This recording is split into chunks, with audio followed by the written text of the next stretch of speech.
we talking about practice. Not a game.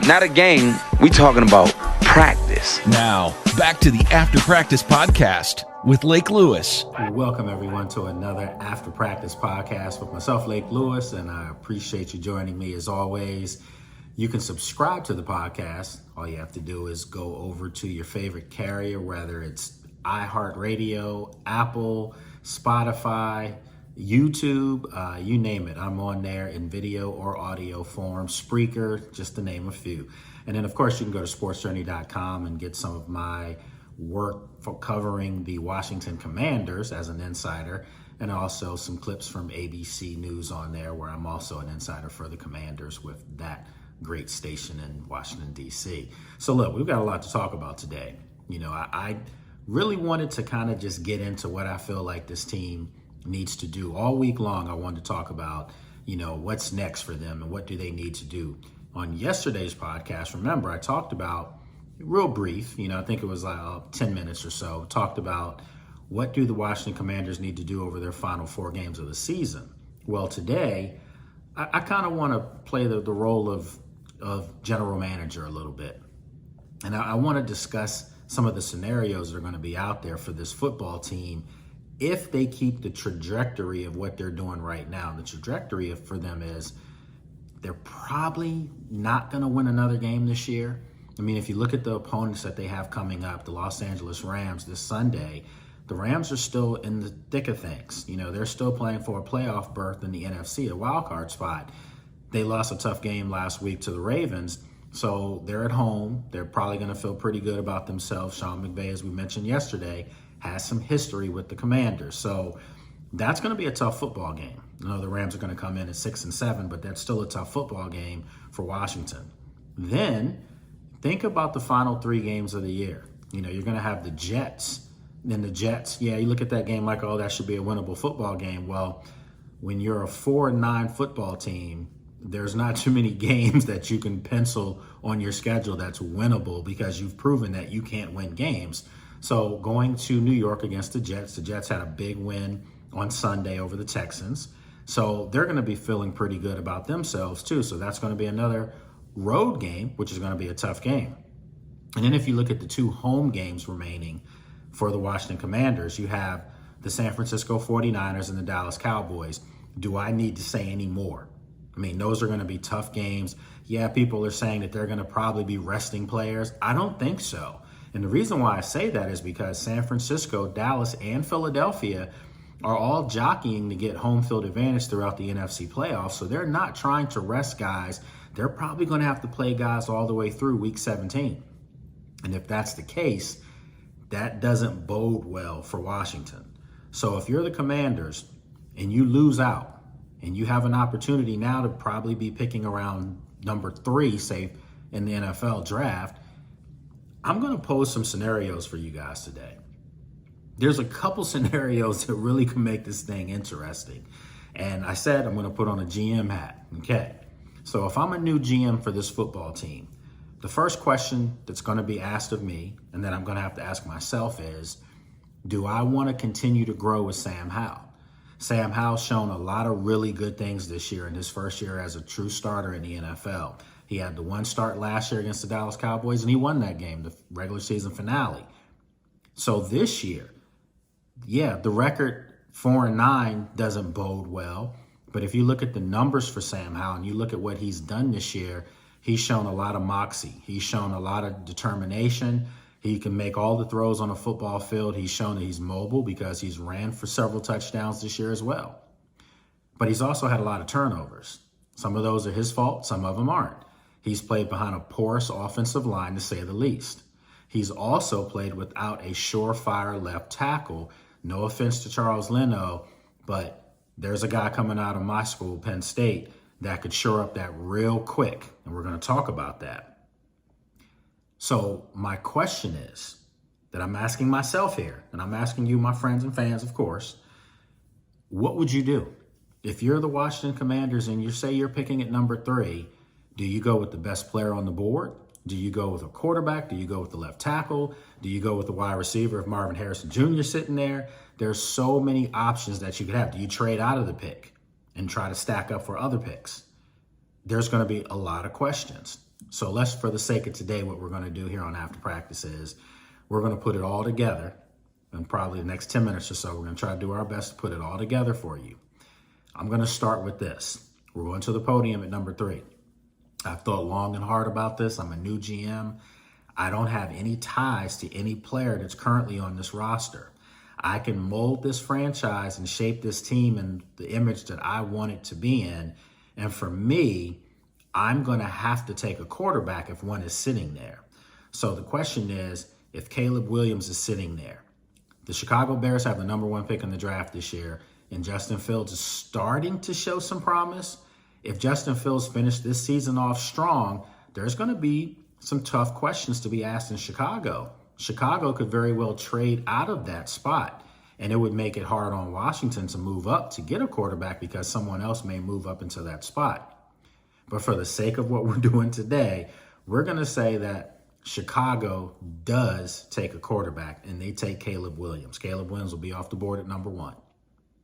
Number 2, coming up, more than likely will be either the Arizona Cardinals. Okay, they're probably going to be sitting there, with the opportunity to pick.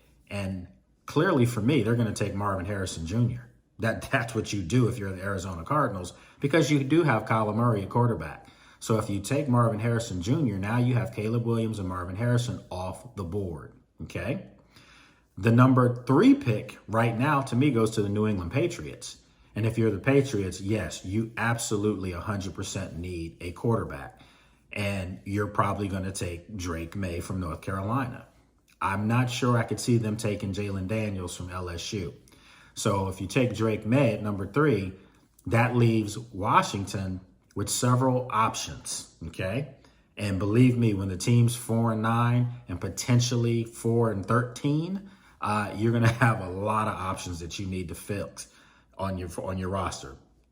So if I'm Washington, I'm going up to my school in Happy Valley and State College, and I'm going to take the kid Fashanu, the left tackle, who's one of the better prospects at that position in a long time.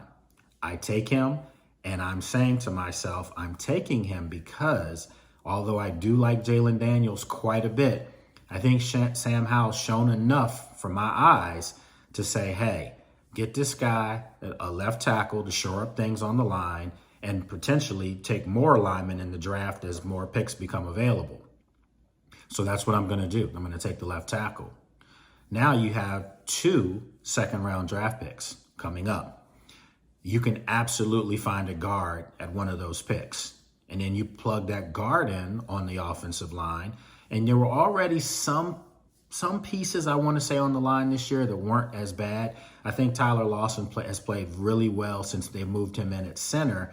And I like what he's doing. I think Sam Cosby, at one of the other guards, has shown that he can play well. Chris Paul, ironically, has not played poorly.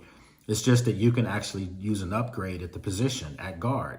So if you're Washington and you have an opportunity to draft another guard and put them in there and plug them in there, you could. Remember, they still have young guys that they drafted this year in Daniels as well as Ricky Stromberg.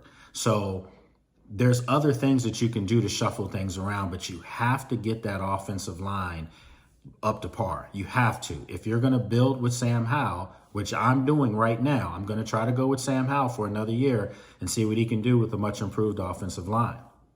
Okay, so now the next question that has to be asked as a GM is, who's going to coach these guys? Who's going to be the head coach for the Washington Commanders in 2024? Is it going to be Eric Bieniemy? Do I get wowed from Eric Bieniemy in his, in his meetings with me because he's going to interview for the job, as he should.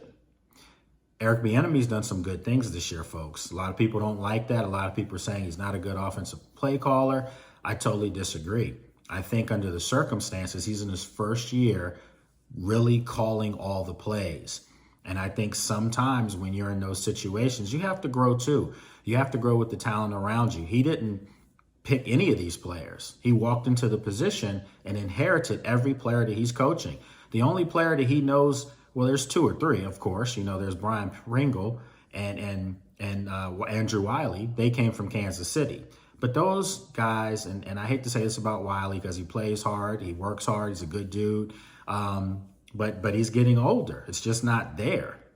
So Eric, I think, brought him in because he knows the system and he could help other offensive linemen. Same thing with Pringle. Decent football players, but they're not the guys you need to be starters. They're not the guys you need to be, stalwarts in your offense. They're just not. That's just the way it is. And unfortunately, at times, that's what's had to happen this year. So if you can shore up more on that offensive line, things can look better for your quarterback. And I think things would be better for your play calling because Eric Bieniemy has not made a consistent effort to run the football. As much as I like Eric, I got to be honest, I'm trying not to be biased here. He hasn't run the football enough, not for my liking, and I'm sure for plenty of you out there as well. Brian Robinson is a sledgehammer of a running back, and he's the type of back that I think gets better as the game goes on. So he's not one of those guys that you feed the ball too early and then you get away from him, which has happened. Unfortunately, a lot of that is not Eric Bieniemy's fault or Sam Howell or Brian Robinson or the offensive line. It's because the defense has given up so much early in games as far as leads. The offense can't stick to a rhythm as far as running constantly. If you fall down by 14, 17 points in the first half, your run game is almost anemic at that point, and we've seen that happen quite a bit. The 4 games that Washington's won this year where they've had success, they've had balanced offenses. Their run game was catalyst in their 4 wins. You go back to the New England game. Brian Robinson scored on that. He scored actually as a receiver in that game. You go back to the Atlanta game. He scored as a receiver in that game, but the run game was strong. You go back to the Arizona game. He ran the ball effectively. So those are the things that if you look at with this football team, even in losses to the Eagles, the offense had balance. And I think if you have a better offensive line, and I keep harping on that because that has to be the unit that I would shore up before anything else. There's been so much draft capital put into this football team on the other side of the ball on defense. And unfortunately, 2 of those star players have been traded away. But you're getting picks for them that you have to use effectively and wisely this year. All right, so let's get back to what we're doing here, folks. I'm playing quasi GM today, okay? All right, so we've got our left tackle for Sam Howell. We've got a guard in the 2nd round. Now I'm looking for a linebacker or I'm looking for an edge rusher, okay, with my second round pick because you have another one that you inherited from Montez Sweat's trade with Chicago. So now I'm looking for an edge rusher. I'm looking for a linebacker. Whichever one grades higher, that's where I'm going with that, okay? So now you move down to the other rounds, I'm going offensive line again. And then after that, maybe in the mid part of the draft, I'm going to look for some corners. So there's things that you can do to shore up everything that you need because there is some talent on this roster already. If you look at the young players on the Washington Commanders, if you look at, say, specifically the receiving core, Terry McLaurin's getting older now. He is. He's not a young pup like he was a couple years ago, but he's still young by football's terms, and he's still a really good receiver. So you still have Terry McLaurin. You have Jahan Dotson, who I think we'll all chalk up to say that he didn't have the type of sophomore campaign the second year. Didn't have the type of year that we all thought he was, but maybe that's attributed to the fact that it's a new system and people know who he is now. So he's going to have to come out and have a strong 3rd year. What are they going to do? Or, I'm playing GM now. What are we going to do with Curtis Samuel? I'd like to bring Curtis Samuel back because I do think the 3 of them on the field at the same time can be effective. But I do think what I'm going to be looking at in the draft at some point is a bigger wide receiver. I think if you can get a receiver in this maybe 6'3" or so, I think you take a look at that. I was surprised that they let Cam Sims go, who was kind of a guy that had shown flashes for 3-4 years. And he was a big guy. He could make some plays at times. And I do think at times this year they've missed his size on the outside. So if I'm Washington and now I'm playing GM, I'm going to look for a bigger wide receiver at some point in the draft or potentially a free agent. So that way you can shore up that spot. So you have all these different things. But if you look at the wide receiving core, it's a good young core. It's a core that can be really effective in the NFL and actually one of the better trios in the NFL if everyone can stay healthy and if everyone can come back for another year in potentially the same offense, okay? If you look at the running backs, that's going to be an interesting development over the offseason because Antonio Gibson is a free agent. I like Antonio Gibson, but where does Antonio Gibson fit in? Is he really just a third down back? I think he feels like he could be more than that. But the emergence of Brian Robinson, not just as a running back, but obviously as a pass catching back as well, has kind of taken some snaps away from Antonio Gibson. And then you have Chris Rodriguez, the rookie, is playing really well when he's had his opportunities. And he's a guy that looks a little similar to me to an Antonio Gibson, but more of an actual natural running back. People have to remember, Antonio Gibson was a converted wide receiver coming out of college. And I think at times that's kind of hurt him in his development, because when you're asked to run between the tackles constantly, and that's not something that you probably grew up doing, you get stripped, and he's had fumble problems. So it's going to be interesting to see how the offseason plays with some of the young talent on the offensive side of the ball. Another area of need that I think I may look at maybe via free agency would be tight end. I think that Washington has one of the largest tight end rooms in the league as far as height. I think the average height for their tight ends is 6'6". I mean, that's pretty impressive. Unfortunately, the guys just aren't making plays when they need to. They've had some guys that they're still developing, and Curtis Hodges, I mean, they're still trying to develop him, but if you look at Cole Turner and you look at Logan Thomas, they're okay. They're effective at times, but it's just not consistent enough. So I think for Washington, you have to hit a home run as far as finding yourself a playmaking tight end. And I think that would do wonders for them. A guy like, Will Bowers, I think it's Bowers, from Georgia. He'll be there when they pick, but do you take a tight end that high in the draft? Do you take a tight end at 3 or 4? I mean, he has to be special, but I think the kid Bowers from Georgia is special, but we're not going to go there because we already shored things up with that tackle. All right. You look at the other side of the ball. I mean, where do you start? You've got your two linchpins, so to speak, in the middle of the field on the line, and John Allen and Daron Payne, but you traded away Chase Young. You traded away Montez Sweat on the edges.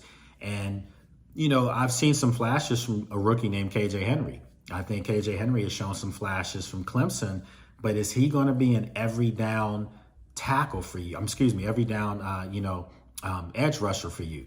I don't know, but obviously they're going to give him every opportunity to make that next step for next year, for year 2. And I think these next 4 games to close out his rookie campaign really will say a lot as far as plans for whoever comes in and inherits this team, as far as him being on the field. I think that there are a lot of players on this roster that have potential, but I'm not sure if any of these guys are frontline starters everywhere else on the league. And I think that the fan base has to understand that. Over the years, the organization has, I don't want to say propped up players because that's being disrespectful to a lot of these guys. Some of these guys are good players, but they're not all-star caliber players. They're not Pro Bowl caliber players. They're good players, though. But unfortunately, Washington has a history of propping up their players to make you think that not only are they Pro Bowl players, but they're all pros. That's not the case. And I think if you look at this roster, it definitely can use an overhaul in a lot of areas. It is what it is. I think that that's exactly what's going to happen, and it needs to happen. There are some really good players on the roster, though, that need to be signed and kept around, and you continue to grow with them. You continue to build with them. What are your thoughts? Do you think that the Washington Commanders, as far as the draft, let's just say they're sitting at number 3 or 4, do you take the tackle out of Penn State? Do you take the tackle out of We Are? Because I personally would go there all day, every day. And it's not just because that's my alma mater. It's because I'm saying I think that right now this team is tackle devoid, tackle deficient, and they need that. So that would be my move for this roster. We keep saying this. They can turn this thing around really fast. I mean, look at what other teams are doing. There's been some teams in the NFL that made roster moves, at the halfway mark of the season. There's been teams that made coaching changes, and they're winning. They're turned things around. There's teams that are playing their 3rd and 4th string quarterbacks, and they're winning. And I don't mean they're sneaking 1 or 2 games out. They're on 3-4 game winning streaks. Look at what the Giants are doing with the kid DeVito. They're on a 4-game winning streak now, and they put themselves back in playoff contention in the NFC. If you go over to some of the other teams, look at the Jets. They're still hanging in there slowly but surely, and you want to see what they can do if they had a real big-time quarterback. But right now they don't, but they're still fighting. They haven't given up on their season.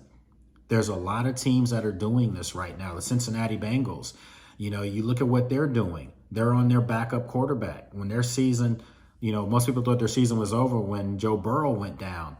And now they go to their backup and they're winning games. The Cleveland Browns, they have 38-year-old Joe Flacco now starting for them, and they're still winning games. So, folks, I'm telling you, this thing can turn around really fast.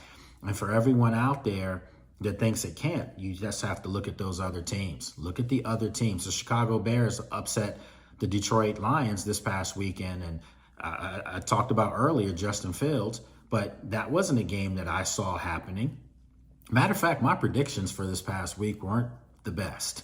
On my 4 short predictions, where I give you, my 4 predictions for the 4 biggest games I think on the schedule for that week, I took the San Francisco 49ers over Seattle. Yeah, I mean, anybody could have done that, right? Yeah, and I did, and they won.